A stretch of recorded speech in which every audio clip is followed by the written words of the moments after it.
ওটা দেখো কি আছে, It's take 5 minutes to get to school. মানে কি স্কুলে যেতে 5 মিনিট লাগে, হয়তো স্কুলে যেতে 5 মিনিট লাগে, লয়কারে লয়কারে কে লাগে, অথবা ইট টেক্স এটা নেয় 5 মিনিট, এটা 5 মিনিট সময় নেয় টু গেট টু স্কুল। যেভাবেই নেই অন্তস্থ অথবা একার যোগ হয়েছে না, অন্তস্থ একার যোগ হয়েছে, তাহলে এখানে ভাব কোনটা, টেক।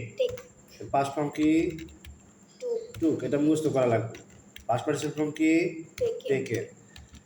টেক কোনো শব্দের শেষে যদি শুধু ই থাকে তাহলে ওটার সাথে একটা এস যোগ করতে হয়, টেক্স।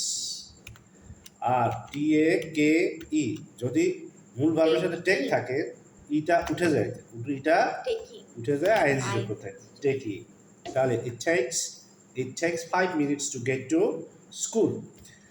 এখন খেয়াল করে দেখো, ইট কি থার্ড পারসন সিঙ্গুলার নাম্বার, ইটটা কি থার্ড পারসন সিঙ্গুলার নাম্বার, তাই এখানে ভার্বের সাথে কি যোগ হয়েছে, এস। ওই যে স্পেশাল নিয়ম মনে রাখতে হবে, ইট হচ্ছে থার্ড পারসন সিঙ্গুলার নাম্বার, তাই ভার্বের সাথে কি যোগ হলো, এস। তাহলে ইট টেক্স এটা নেয় 5 মিনিটস, 5 মিনিট নেয় টু গেট টু স্কুল, স্কুলে যাইতে, স্কুলে পৌঁছাইতে 5 মিনিট নেয়। তো শুনতে কেমন দেখা যায়, তাই এটাকে সাজায় বলি, স্কুলে যেতে 5 মিনিট সময় লাগে, স্কুলে যেতে 5 মিনিট সময় প্রয়োজন হয়।